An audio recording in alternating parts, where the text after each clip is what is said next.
Bonsoir tout le monde. Alors petite vidéo, ça fait un moment. Là je suis sur la plage du Touquet, qui est sur notre belle côte d'Opale. Et là ce soir, petit vol tranquille.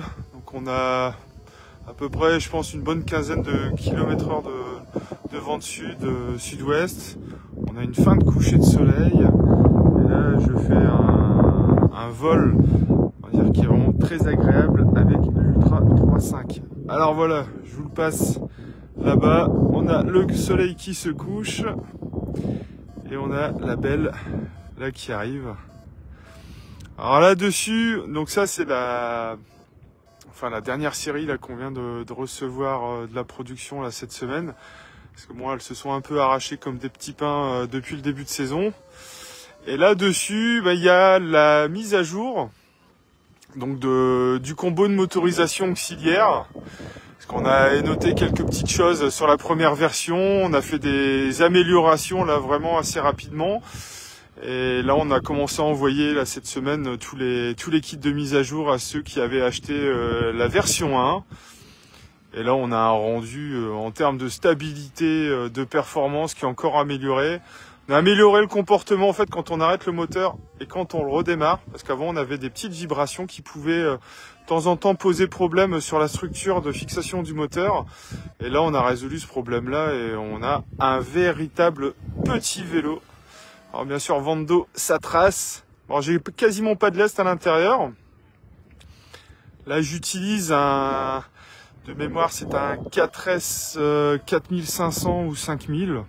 Bon, j'ai uniquement ça avec le combo de motorisation. Et là, j'ai une consommation qui est... il n'y a rien, quoi. Je vais vous montrer ça à la télémétrie. Là, j'ai un Ibex...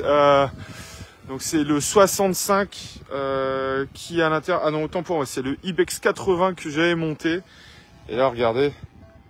Là, je suis en train donc là de tenir le palier. Je prends même un chouïa d'altitude.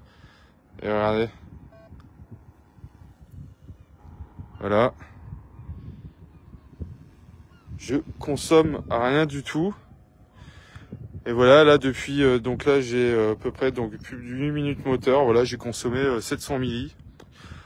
Bon, ce qui est vraiment rien en termes d'énergie. Déjà sur le nouveau Backpack XL2 avec le nouveau moteur et le montage quadri, on arrivait à descendre sur des consommations entre 200 et 400 watts. Et là sur celui-ci avec la Ultra, on a vraiment un kit ultra performant. Que ce soit en termes de consommation comme en termes de planer, parce que bon là avec l'avantage avec ce type de motorisation, c'est une fois que l'hélice est rétractée, du coup on n'a plus du tout de traînée qui est générée par la motorisation. Bon, étant donné qu'on se dispense de l'arceau aussi, on économise forcément la traînée de l'arceau, et on a quelque chose, alors bon, qui est pas normalement prévu pour une utilisation permanente, mais pour vous aider à prendre des thermiques, etc. Enfin faire du vol perf, qui est absolument redoutable. Vous voyez là le moteur est coupé. Bon, je suis un peu vent arrière, mais on peut apprécier le taux de chute. Je dois être à moins d'1 mètre par seconde. Enfin, c'est vraiment rien du tout. Et là, on a vraiment des conditions qui sont super. On a de la chance parce que là, on a eu quand même un printemps ici qui a été assez venteux, qui a été sec, mais qui a été très venteux et surtout du vent de terre. Et ici, bon là, dans la direction où je pointe le téléphone, c'est le nord. Et nous, le vent de terre, ça vient de par là. Et là, bon, derrière les bâtiments, etc., c'est pas forcément ce qu'il y a de plus idéal. Donc voilà, je tenais à vous faire partager ce petit moment sympa. Moi, j'ai encore profité parce que bon là, je pilote à une main sur la radio, une main sur le téléphone. Mais voilà, là, j'ai envie de profiter un petit peu. Là, je suis tout seul. Là, c'est vraiment super calme. C'est agréable. Enfin bref, ça sont les joies de la liberté de pouvoir faire du parapente radio commandé. Bon, et bien, je vous souhaite une bonne fin de soirée à tous et je vous dis à bientôt.